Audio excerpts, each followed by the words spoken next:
안녕하셨습니까? 오늘도 역시 이렇게 또 사이버에서 강의를 하게 되었습니다.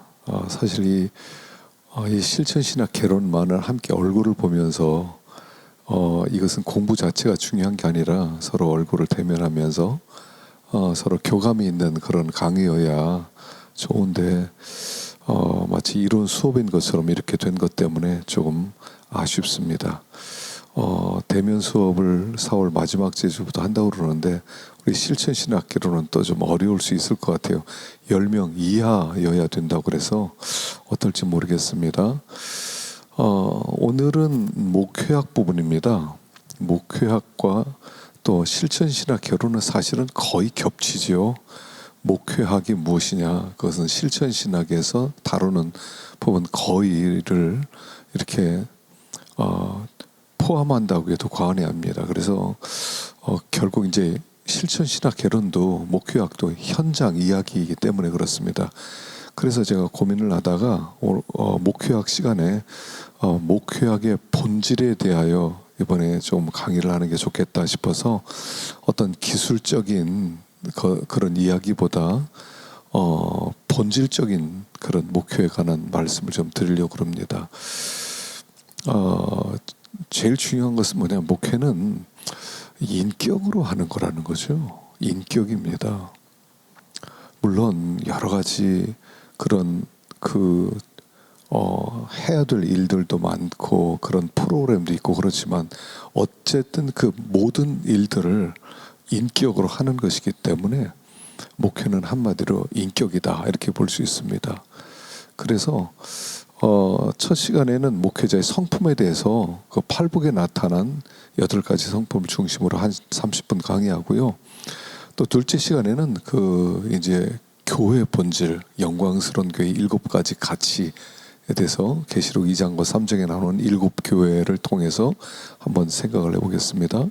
그리고 세 번째 시간에는 목회 중심이 되는 교회가 회복해야 될, 신자가 회복해야 될 10가지 가치에 대해서 느헤미야 3장에 이제 느헤미야의 성벽 건설이 있는데 성벽 건설의 핵심은 뭐냐면 성문 건설이거든요. 그래서 거기 한 10가지 성문을 회복하는 그런 이야기가 나오는데 그 성문 회복을 통해서 우리가 또 신자의 10가지 가치, 우리 목회자가 추구해야 되는 10가지 가치에 대해서 또 한 30분 강의를 그렇게 하도록 하겠습니다.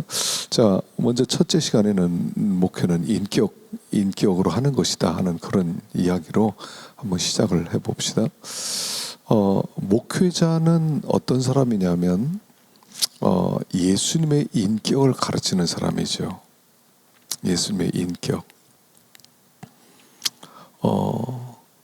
인격을 보여주는 겁니다. 사실은 성도들은 아이들도 똑같지만요, 교회는 가정이에요. 가정이기 때문에 부모가 말을 한다고 해서 아이들이 따라오지 않죠. 부모가 보여주죠. 아이들은 부모의 말을 듣고 성장하는 게 아니라 부모의 모습을 보면서 성장하는 거예요. 그래서 잔소리를 참 많이 해요. 이래라 저래라. 아이들이요, 부모님이 그 말을 할 만한 그런 자격이 있다, 이걸 아이들이 판단해요. 그리고 보여주는 대로 자녀들이 만들어지는 것과 똑같이 교회도 그래요. 목사님이 설교한다고 설교를 따라오지 않아요. 보여줘야 돼요. 그래서 인격이 뒷받침되지 않은 목회는 실패입니다. 성공할 수가 없어요. 그렇기 때문에 인격을 만드는 것이 목회입니다. 제 첫 번째 오리엔테이션 시간에 목회는 뭐냐? 그것은 자기를 만드는 거다. 목사가 남 가르치는 게 아니라 나 가르치는 거다 그랬죠. 자기 인격을 만들고 실력을 만드는 겁니다. 그래서 목회자의 인격을 건설하는 것이 목회라고 그랬죠. 교인들은 목회자를 모델로 삼고 따라오기 때문입니다. 여러분, 그 교회는 목회자를 닮아갑니다. 이건 어떻게 빼도 박도 못하는 가장 중요한 전제고 사실입니다. 그래서 목회자가 좀 인격적으로 좀 시원치 않으면 교회도 시원치 않고, 목회자가 정말 인격적으로 하다 보면 성도들도 모르는 사이에 인격적으로 변화되는 것을 알 수가 있지요. 그래서 목회는 인격으로 하는 것입니다. 자, 그래서 성경에 나타난 이제 그럼 우리가 어떤 인격을 추구해야 되느냐, 그런 얘기를 여러 부분들에서 좀 나오기도 하죠. 베드로 후서의 1장에 있기도 하고, 무슨 성령의 9가지 열매 또 있기도 하고 그러는데, 가장 좋은 것은 제가 볼 때 팔복입니다. 팔복에 보면 그 팔복에 나타난 성품, 물론 그걸 꼭 성품으로 볼 수 있느냐 그렇게 말하는 분도 있지만, 저는 이게 성품과 직접적인 연관이 있다고 생각하고요. 이거는 단순한 어떤 보통 세상에서 말하는 인격이 아니라 영적인 인격이라고 저는 생각을 합니다. 잘 아는 말씀이지만 우리 다시 한번 좀 읽어볼까요? 마태복음 5장 3절부터 쭉 보면, 심령이 가난한 자는 복이 있나니 천국이 그들의 것이며, 애통하는 자는 복이 있나니 그들이 위로를 받을 것이며, 온유한 자는 복이 있나니 그들이 땅을 기업으로 받을 것이며, 의에 줄이고 목마른 자는 복이 있나니 그들이 배부를 것이며, 긍휼히 여기는 자는 복이 있나니 그들이 긍휼히 여김을 받을 것이며, 마음이 청결한 자는 복이 있나니 그들이 하나님을 볼 것이며, 화평하게 하는 자는 복이 있나니 그들이 하나님의 아들이라 일컬음을 받을 것이며, 의를 위하여 박해를 받은 자는 복이 있나니 천국이 그들의 것임이라.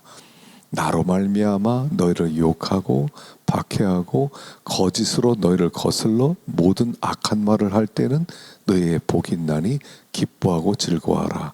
하늘에서 너희의 상이 큼이라. 너희 전에 있던 선지자들을 이같이 박해하였느니라. 팔복은 크리스찬의 참된 성품이라고 부를 수 있습니다. 그리스도인이 갖춰야 될 8가지의 모습이고요. 또 이것은 주님의 모습이기도 했습니다. 그래서 주님은 어떤 분이냐? 8가지 모습을 가졌던 분입니다. 그리고 오늘 우리들에게 복받은 자는, 또 우리가 하나님의 백성된 자는 이런 사람들이다 라고 말씀하는 겁니다. 그래서 이 팔복은 이제 2가지로 이루어져 있죠. 그래서 앞에 이런 자는 이런 자다. 심령이 가난한 자는 천국이 저희 것입니다. 애통하는 자는 위로를 받는다. 온유한 자는 땅을 기업으로 간다. 2 부분으로 이렇게 나눠져 있죠. 근데 뒤에는 2 부분은 다 무슨 뜻이냐면, 그 사람은 하나님의 백성이다 이런 뜻이죠. 그래서 천국이 저희 것입니다. 위로를 받는다. 땅을 기업으로 받는다. 배부를 것이다. 이 말들은 다 천국의 백성들이 받는 축복을 다른 표현으로 이야기한 것에 불과하죠. 그래서 이런 사람들이 하늘의 백성들이다 라고 얘기하는 겁니다. 그래서 모든 그리스도인들이 갖게 되는 성품이라는 겁니다. 이 성품은 위대한 사람만 이런 사람이냐? 그렇지 않아요. 모든 그리스도인들이 공통적으로 이런 성품을 가지고 있다는 겁니다. 전 세계에 흩어진 그리스도인이라면 모두 심령이 가난하고 애통하고 온유하고 의에 줄이고 긍휼히 여기고 또 화평하는 자, 청결한 자, 의에 줄이고 그 의를 위하여 핍박받는 자, 이거는 모든 그리스도라면 공통점으로 갖게 되는 성품이다 하는 겁니다. 그리고 이 성품은 동시적이라는 겁니다. 심령이 가난한데 애통하진 않아요. 애통하긴 하는데 또 청결하진 않아요.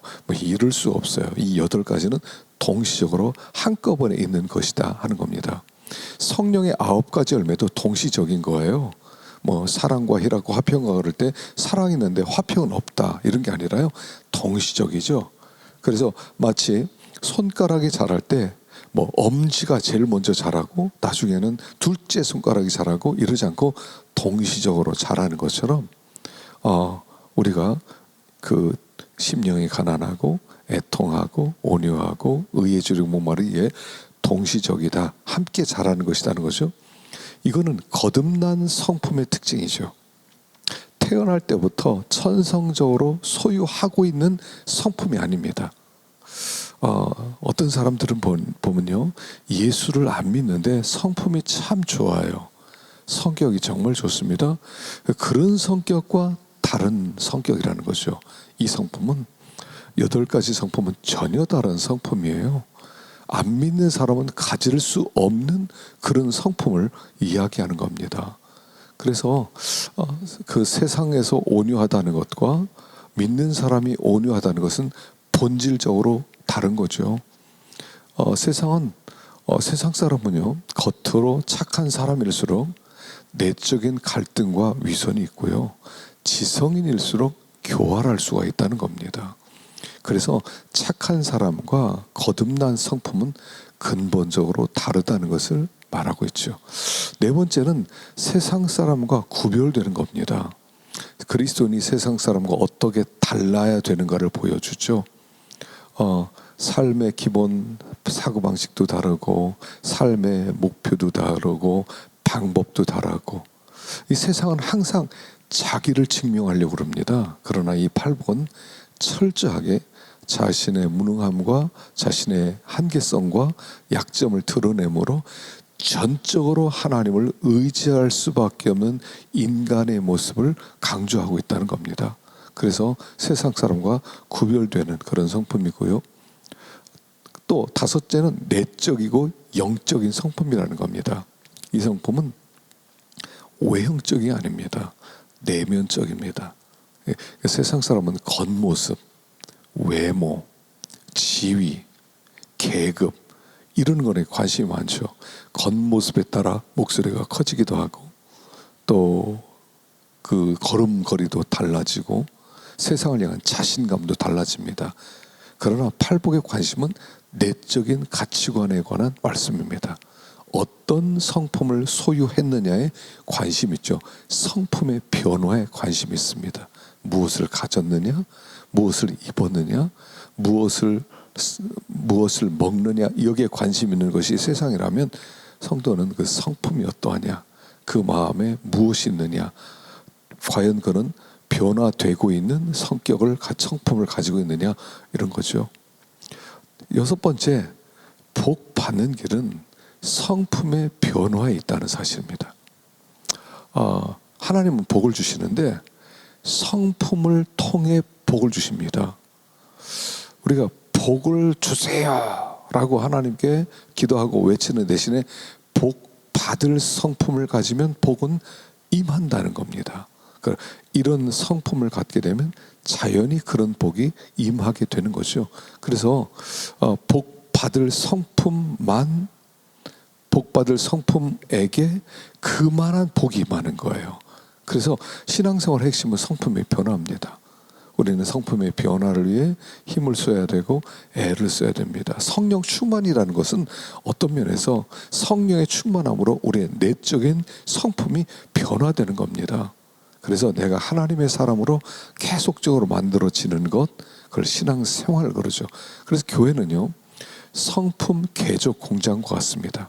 못된 성격을 뜯어서 고치는 것이고요, 못된 성격을 뜯어서 고치고 하나님의 사람으로 새롭게 재창조되어지는 것, 바로 그게 교회죠.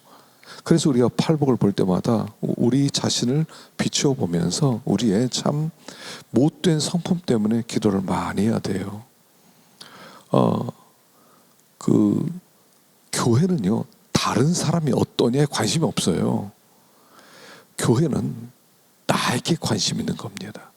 내가 어떤 사람이냐, 내가 과연 하나님이 기뻐하는 사람이냐, 여기에 관심이 있지 자꾸 밖에 관심을 가지려고 한다는 거죠.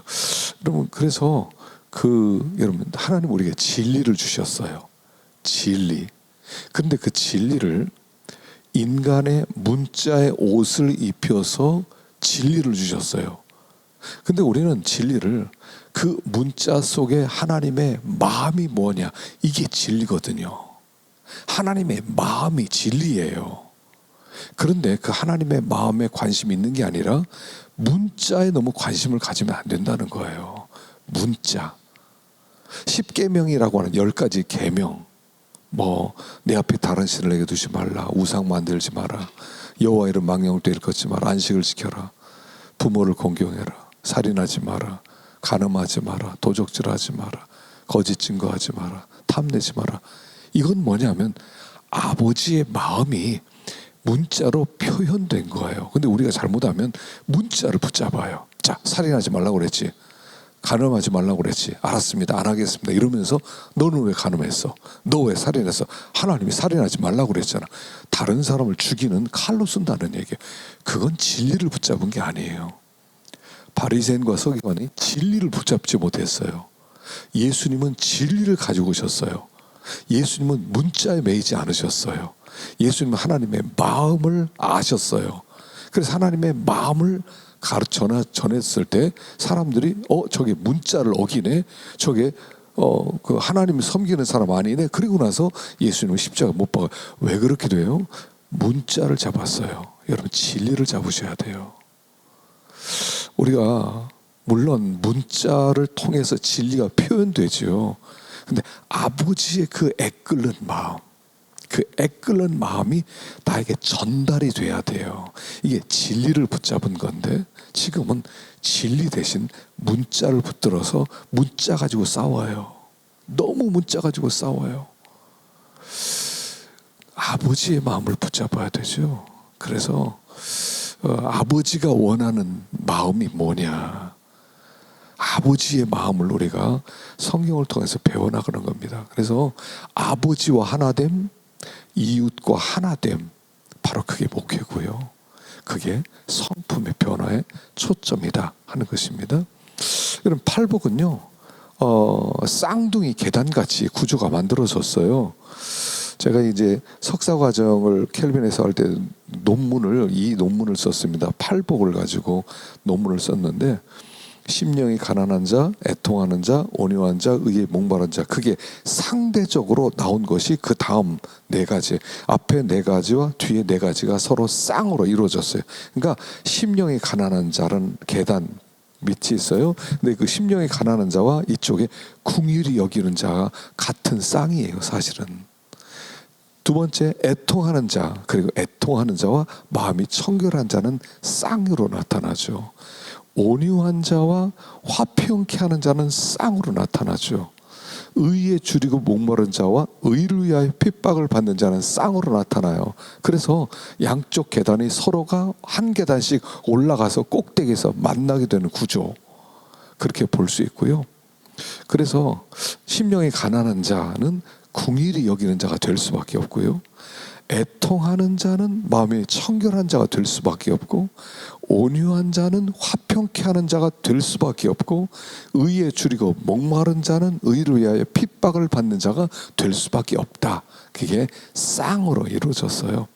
또 한 가지 구조는 뭐냐면, 심령이 가난한 자가 애통하는 자가 되고, 애통하는 자가 온유한 자가 되고, 온유한 자가 의에 줄이고 목마른 자가 되고, 의에 줄이고 목마른 자가 긍휼히 여기는 자가 되고, 긍휼히 여기는 자가 마음이 청결한 자가 되고, 마음이 청결한 자는 화평케 하는 자가 되고, 화평케 하는 자는 의를 위하여 핍박을 받는 자가 된다 하는 겁니다. 그래서 심령이 가난하면서 제일 꼭대기는 의를 위하여 핍박받는 자리, 거기까지 가는 것, 바로 그것이 이 팔복의 전체적 구조다 하는 것이죠. 자, 그러면 이 팔복을 하나씩 긴 시간이 아니기 때문에 여러분들이 나중에 더 연구하시면 좋겠고요. 팔복에 대해서 제가 여러 가지 책 중에서 제일 감동적으로 본 책은, 아주 잘 표현됐다고 생각하는 저는 역시 로이드 존스 목사님의 팔복, 그 산산순 강해입니다. 두 권으로 된 아주 로이드 존스 목사님 책 중에서 아주 잘된 책이에요. 여러분, 로마서 강해 같은 거는요, 그분이 15권으로 돼 있죠. 15권으로 된데 굉장히 사변적으로 돼 있어요. 너무 철저한 논리적이에요. 아주 도움은 되는데, 그런데 그 읽는 동안에 막 지루해요. 에베소서도 굉장히 잘 된 강해 서적인데요, 그 중에서도 이 산산순 강해 두 권은 정말로 추천하고 싶은 책입니다. 여러분들이 산산순 강해를 할 때는 그 두 권을 여러분들이 교과서처럼 그대로 소화를 시켜서 가르친다 하더라도 아마 그 도움을 받을 수 있을 거라고 생각합니다. 어쨌든 이 팔복에 나타난 8가지 상품을 한번 간단하게 한번 생각해 봅시다. 첫째, 심령이 가난한 자입니다.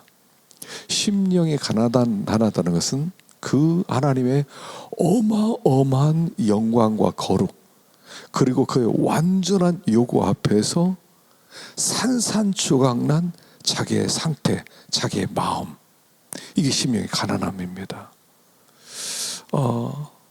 하나님은 하나님 앞에 서 있을 때 마치 이런 거죠. 내가 돈을 좀 벌었어요. 내가 아버지가 유산을 물려줬는데, 저 농촌에 있는 땅을 물려줬는데 그걸 그냥 갖고 있었는데 나중에 거기가 도시가 개발되는 다음에 몇십억에 내가 유산을 물려받았어요. 와, 그럼 어마어마한 돈 아닙니까? 몇십억의 돈, 한 30억의 돈을 벌었다고 생각합시다. 어마어마한 돈이에요. 그래서 막 돈을 자랑하고 다녔어요. 어느 날 우연히 미국에 여행 갔습니다. 그래서 막 한참 음식점에서 밥을 먹으면서 돈 자랑을 하고 있었는데 옆에 어디서 많이 본 사람이 딱 앉아 있어요. 그 딱 보니까 누구냐면 이게 빌 게이츠예요.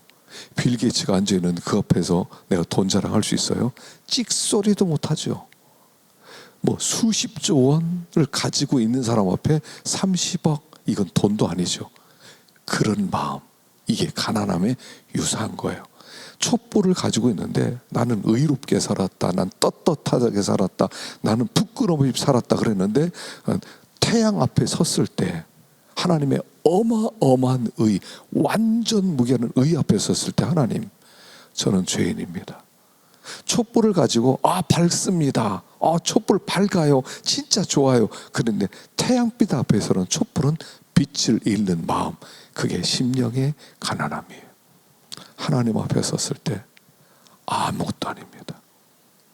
이사야 6장에 이사야 선지자가 그 하나님의 그 보좌를 보았죠.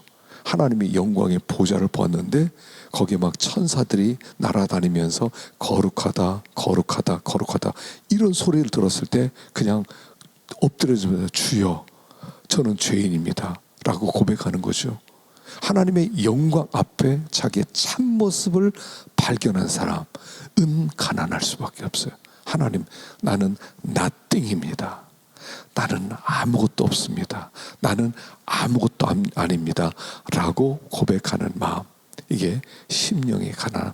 그래서 하나님 앞에 아무것도 아닙니다, 저는 정말 죽을 수밖에 없는 존재고 정말 나는 아무것도 가진 게 없습니다 라고 고백할 때 주님이 그런 사람에게 천국을 주겠다 하는 거죠. 그러니까 천국은 자기의 실제 모습을 발견했을 때 얻게 된 것이 천국이다 하는 것이 바로 심령의 가난함입니다. 그 다음엔 애통하는 마음이에요. 성도는 애통하는 사람, 아파하는 사람입니다. 슬퍼하는 사람입니다. 성도는 눈물이 많아요. 하나님의 존존 앞에 아픈 거예요. 자, 심령이 가난한 자가 애통해지는 겁니다. 그러니까 하나님 앞에 나는 의를 자랑하고 나는 괜찮은 사람입니다, 난 똑똑한 사람입니다 라고 했어요. 그런데 하나님의 그 거룩하심 앞에 내가 아무것도 아니라는 것을 보게 되었을 뿐 아니라 내가 그 하나님 앞에 너무 큰 죄인이라는 것을 발견한 자의 마음이에요. 나는 의인이라고 생각했어요. 그리고 말씀 앞에 서기 전까지, 하나님 앞에 서기 전까지 나는 이 세상에서 떳떳한 사람으로 살아왔습니다. 난 대쪽 같은 사람이라고 자랑하며 살아왔습니다. 그런데 말씀 앞에 섰을 때, 하나님의 영광 앞에 섰을 때 내 속을 비춰보니까 죄로 꽉 찬 내 마음을 보게 된 거예요. 건강하다고 막 자랑하다가 어떻게 우연히 건강진단 한번 좀 받아볼까 하다가 건강진단 받았는데 말기암이에요. 온몸에 암이 퍼졌어요. 그때 마음이 무너지면서 부르짖는 게 바로 애통이, 하나님, 어쩌면 좋습니까? 전 가진 게 죄밖에 없습니다. 의롭다고 생각했습니다. 그런데 하나님이 이제는 내놓을 것이 없는 죄인입니다.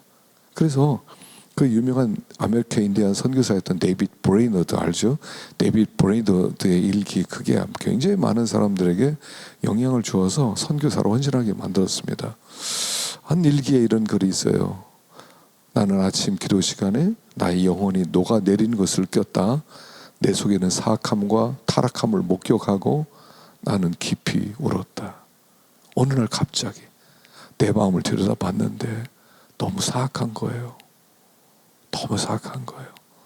다른 사람은 몰라요. 나만 알아요. 성령이 눈을 밝혀서 내 속을 보게 했을 때 찾아오는 아픔, 찢어지는 아픔이지요. 찢어지는 아픔. 그래서 하나님 앞에 오라, 나는 죄인입니다 라고, 죄인 중에 괴수입니다 라고 고백하는 고마움 자세, 거기 애통이에요. 세 번째는 온유한 자죠. 자, 첫 번째, 심령이 가난해서 난 아무것도 없습니다. 근데 빛 앞에서 보니까 난 죄밖에 없어요. 죄밖에 없어서 애통하게 됩니다. 그 애통하게 되는 자가 온유하게 됩니다.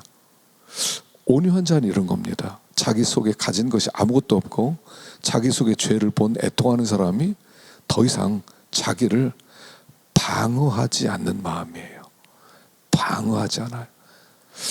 우리는 사실 내가 죄인입니다. 그러고 다른 사람이 맞아, 너 죄인이야, 너 나쁜 놈이야. 그러면 화딱지를 냅니다. 그래, 넌 잘났냐? 이렇게 얘기합니다. 다른 사람이 그래, 너 죄인이야, 너 나쁜 놈이야, 너 말 잘했다 했을 때 방어하지 않는 거예요. 방어하자. 맞아. 다른 사람이 나를 죄인이라고 공격해도 당연하게 받아들이는 마음, 이게 온유예요. 자기를 십자가에 못 박아버린 사람, 자기에 대하여 죽은 사람. 모세가요, 이스라엘 백성들을 이끌고 광야로 나가다가 나중에 막 욕을 하죠. 모세가요, 방어를 안 해요. 그냥 엎드려요.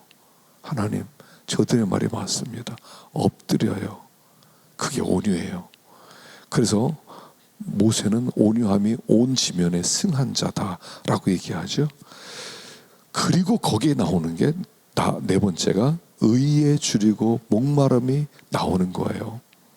자, 순서라고 그랬죠. 심령이 가난한 자가, 온유한 자가, 애통하는 자가 온유해지고, 온유해서 내 속에 아무것도 없고 나는 죄밖에 없고 다른 사람 욕할 때 방어하지 않아요.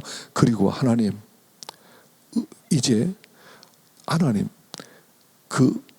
나에게 의를 주십시오 라는 마음이 생기는 거예요. 자, 의를 사모한다는 것은 하나님의 선물인 예수님을 사모하는 마음이, 사실 의라는 말과 예수님이라는 말은 같은 말이에요. 예수님이 의예요. 하나님의 의. 뭐 찬양이 있죠. 예수님은 하나님의 공의, 이런 건 하죠. 예수님은 하나님의 의예요. 주님, 나는 아무것도 없습니다. 난 죄밖에 없습니다. 나는 나를 방어하지 않습니다. 주님, 이제 의를 사모합니다. 예수님을 사모합니다. 주님, 나는 아무것도 없습니다. 저에게 예수님을 주옵소서. 예수님만 있으면 될 것 같습니다. 그래서 줄이고 목마름, 이 줄이고 목마름은 뭐냐면, 여러분 그 사막의 길을 가는데요, 사막의 그 뜨거운 50도 되는 사막에서 그 뜨거운 열기를 걸어갑니다. 몇 시간 못 가서 말라 죽죠. 그때 쓰러졌어요. 그리고 목마른 마음이요, 죽어가면서 느끼는 그 목마른 마음, 그게 그 딥센토스라는 단어죠, 여기. 그래서 우리로 하여금 하나님 정말로 저에게 은혜를 베풀어 주시옵소서 하는 그런 마음이 되는 것이죠. 다섯 번째, 궁일이 여기는 마음이에요. 자, 아까 앞부분에 생긴 것처럼 심령에 가난한 사람, 나는 아무것도 아닙니다, 아무것도 없습니다 하는 사람이 궁유를 사모하게 되죠. 그리고 궁유를 사모하는 자가 다른 사람을 볼 때 나처럼 봐요. 저 사람 아무것도 없구나, 불쌍하다. 그래서 궁유를 여긴다는 건 뭐냐면 그와 나를 동일하게 생각하는 거예요. 그와 내가 동일해요. 참 내가 불쌍한데 저 사람도 불쌍하구나, 하나님 저 사람 좀 불쌍히 여겨주세요 하는 그런 마음이죠. 자, 여섯 번째는 마음이 청결한 겁니다. 자, 마음이 청결하다. 마음이 청결한 것은요, 그 다음에 애통하는 것과 쌍을 이룬다고 그랬죠. 여러분, 죄를 애통하면 죄 때문에 많이 우는 거죠. 슬퍼하는 거죠. 그 마음이 깨끗해져요. 그게 청결이에요. 이 청결이란 뭐냐면 마음이 하나다 이런 뜻이에요. 마음이 나뉘어지지 않았다. 원피스다. 투피스가 아니다. 한 마음이다. 그런 겁니다. 그래서 마음이 청결해져요. 마음이 세상과 또 하나님을 두 다리를 놓는 게 아니라 하나님만 붙든 마음, 그러면 하나님의 얼굴을 보게 돼요. 하나님만 찾고 하나님만 구하니까 하나님께서 우리에게 주시는 위로가, 그래서 청결한 자는 하나님을 본다 그런 거죠. 자, 그 다음에 화평케 하는 자입니다. 쌍을 이루는 게 온유한 자죠. 온유한 자는 마음이 화평해집니다. 나는 아무것도 아닙니다. 나를 방어하지 않아요. 있는 그대로 짓밟으면 짓밟히는 대로 그냥 나에 대해서 죽었어요. 방어하지 않아요. 그래서 이 사람은 평화로워요. 하나님과 화목했고 이웃과 화목할 수가 있어요. 자연과 화목할 수가 있어요. 그러면 이 사람은 화평을 전해주는 사람이 될 수 있다는 겁니다. 화평케 하려면요, 내 마음이 평화가 있어야 돼요. 하나님과 화목돼야 돼요. 이웃과 화목돼야 돼요. 내 안에 갈등이 없어야 돼요. 우리가 갈등이 많아요. 갈등이 많기 때문에 화평하지 못해요. 갈등이 있으면 다른 사람도 갈등이 있게 만들어요. 내가 평화로우면 다른 사람도 평화롭게 만들 수 있죠. 그 다음에 아홉 번째, 의를 위하여 핍박을, 여덟 번째, 의를 위하여 핍박받는 자죠. 자, 의를 위하여, 의에 줄이고 목마른 자는 의를 위하여 핍박을 받게 됩니다. 예수님이죠. 예수님 때문에 핍박을 받는 거예요. 예수님을 소유한다면 예수님을 빼앗기지 않는 거예요. 세상은 예수를 소유한 사람을 그냥 두지 못해요. 다르거든요. 세상에 속한 사람이 아니거든요. 그러니까 핍박하는 거예요. 예수님이 하나님의 뜻을 이루려고 할 때 죽였어요. 그게 우리가 가는 길이라는 거예요. 예수님을 소유하고 예수님이 가셨던 길을 갔더니 핍박을 하는 거예요. 여러분, 핍박이 많을수록 예수의 길을 걷는 거고요. 핍박이 없고 편할수록, 고난이 없을수록 잘못된 길을 가고 있을 가능성이 높다는 거죠. 그래서 핍박이란 뭐냐면 내가 의롭다는 증명이 된다 하는 것이죠. 그래서 이런 8가지의 성품을 우리 함께 품고 목회에 나갈 때, 이런 사람이 되어질 때 하나님의 은혜를 우리는 누릴 수 있게 될 것입니다. 자, 우리 첫 번째 시간 여기까지 하겠습니다.